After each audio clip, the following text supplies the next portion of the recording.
La Primera Guerra Mundial dejó profundas cicatrices en Europa. Alemania, castigada por el Tratado de Versalles, enfrentó una profunda crisis económica e inestabilidad política. El resentimiento hacia los duros términos del tratado alimentó los sentimientos nacionalistas. Mientras tanto, la depresión económica global de la década de 1930 creó un terreno fértil para ideologías extremistas. En Italia, el régimen fascista de Benito Mussolini ascendió al poder, prometiendo gloria nacional y expansión. En Alemania, Adolf Hitler y su partido nazi capitalizaron las dificultades económicas y el fervor nacionalista, tomando el poder en 1933. Hitler, impulsado por una ideología retorcida de superioridad racial, comenzó a reconstruir el ejército alemán, violando el Tratado de Versalles. En Asia, Japón, bajo un gobierno militarista, siguió políticas expansionistas agresivas. Buscando materias primas y dominio en el Pacífico, Japón invadió Manchuria en 1931, encendiendo las alarmas en todo el mundo. La Sociedad de Naciones, formada después de la Primera Guerra Mundial para prevenir futuros conflictos, se mostró ineficaz para frenar estos actos de agresión. A finales de la década de 1930, el mundo observaba con creciente aprensión cómo los tambores de guerra sonaban cada vez más fuertes. El fracaso de la diplomacia y el apaciguamiento solo envalentonó a los agresores. El escenario estaba listo para un conflicto global que cambiaría el mundo. El 1 de septiembre de 1939, el mundo observó con incredulidad cómo las fuerzas alemanas invadían Polonia. La Blitzkrieg de Hitler, una estrategia de guerra relámpago que utilizaba tanques y poderío aéreo, desbordó las defensas polacas. 2 días después, Gran Bretaña y Francia, obligadas por un tratado a defender la independencia de Polonia, declararon la guerra a Alemania. La Segunda Guerra Mundial había comenzado. Las primeras victorias alemanas fueron rápidas y brutales. Dinamarca, Noruega, los Países Bajos, Bélgica y, finalmente, Francia cayeron ante la maquinaria de guerra nazi. La batalla de Francia, marcada por las divisiones blindadas alemanas que superaron a las fuerzas francesas y británicas, terminó en una humillante derrota para los aliados. Francia fue dividida, con un gobierno títere nazi instalado en Vichy. Gran Bretaña, sola frente al ataque nazi, se preparó para una lucha larga y difícil. Bajo el liderazgo decidido del primer ministro Winston Churchill, el pueblo británico se preparó para una lucha larga y difícil. La batalla de Inglaterra, una feroz campaña aérea librada en los cielos de Inglaterra, se convirtió en un momento crucial. La Real Fuerza Aérea Británica, aunque superada en número, luchó valientemente contra la Luftwaffe, obligando finalmente a Hitler a posponer sus planes de invasión.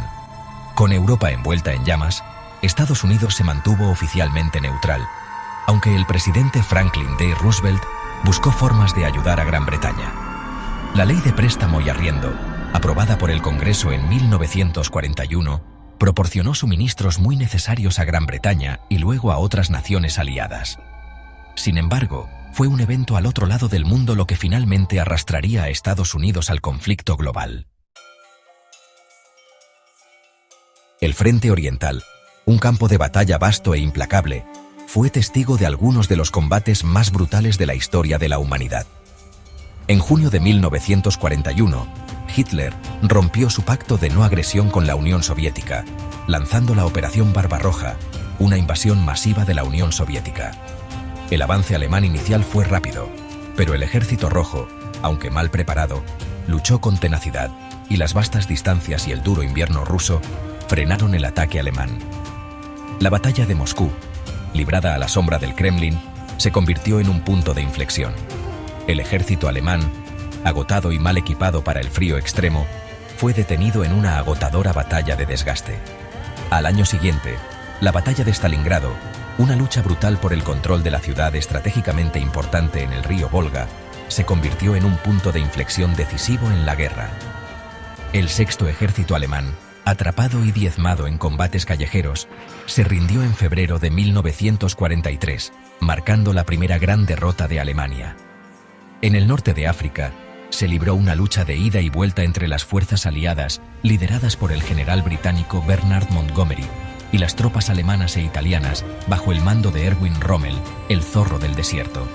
Las batallas de El Alamein, libradas en las arenas abrasadoras de Egipto, marcaron un punto de inflexión, deteniendo el avance de Rommel y finalmente expulsando a las fuerzas del eje del norte de África. Con la marea cambiando en el este y el sur, los aliados se prepararon para una invasión masiva de la Francia ocupada por los nazis. El día D, el 6 de junio de 1944, fue testigo del desembarco anfibio más grande de la historia, cuando las tropas aliadas asaltaron las playas de Normandía, Francia. A pesar de las fuertes bajas, los aliados aseguraron un punto de apoyo en Francia, abriendo un nuevo frente contra Alemania.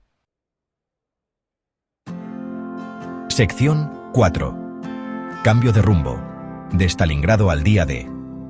La batalla de Stalingrado, librada entre los escombros de una ciudad que alguna vez fue grandiosa, se convirtió en un símbolo de la resistencia soviética y el punto de inflexión de la guerra en el este. Las fuerzas alemanas, después de sufrir grandes pérdidas, fueron rechazadas, para nunca recuperar la iniciativa en el frente oriental. La victoria en Stalingrado elevó la moral soviética y marcó el comienzo de la larga retirada de Alemania hacia el oeste. En el Pacífico, la marea también comenzó a cambiar. La batalla de Midway, una batalla naval decisiva que se libró en junio de 1942, resultó ser un punto de inflexión en la Guerra del Pacífico. Las fuerzas estadounidenses, ayudadas por la inteligencia de descifrado de códigos, infligieron una aplastante derrota a la flota japonesa, hundiendo 4 portaaviones japoneses y poniendo fin a la serie de victorias de Japón. Los desembarcos del día D en Normandía marcaron el comienzo de la liberación de Europa Occidental. Las fuerzas aliadas, bajo el mando supremo del general estadounidense Dwight D. Eisenhower, se enfrentaron a una feroz resistencia del ejército alemán, pero lenta y constantemente empujaron hacia el interior. La liberación de París en agosto de 1944 envió ondas de choque al régimen nazi. A medida que las fuerzas aliadas avanzaban desde el oeste y las tropas soviéticas presionaban desde el este, Alemania se encontró atrapada en una prensa. La batalla de las Ardenas, una desesperada contraofensiva alemana en el invierno de 1944 a 45, frenó brevemente el avance aliado, pero finalmente no logró detener lo inevitable. Sección 5.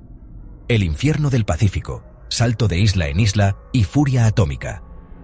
La Guerra del Pacífico, librada a través de vastas distancias y terrenos implacables, se caracterizó por brutales batallas insulares y bombardeos aéreos implacables.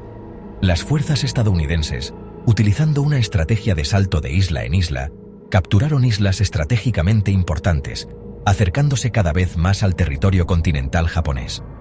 La batalla de Iwo Jima, que se libró en febrero y marzo de 1945, se convirtió en un símbolo de la ferocidad de la Guerra del Pacífico. Los soldados japoneses, atrincherados en túneles subterráneos y búnkeres, lucharon con resistencia fanática, infligiendo fuertes bajas a las fuerzas estadounidenses. La icónica fotografía de los marines estadounidenses izando la bandera en el monte Suribachi capturó el valor y la determinación del soldado estadounidense. La batalla de Okinawa, la última gran batalla de la Guerra del Pacífico, que se libró en abril y junio de 1945, resultó aún más costosa. Las fuerzas japonesas, utilizando ataques kamikaze, infligieron fuertes pérdidas a los barcos y al personal estadounidenses. La batalla por Okinawa, marcada por feroces combates y numerosas bajas civiles, presagió los horrores potenciales de una invasión al territorio continental japonés.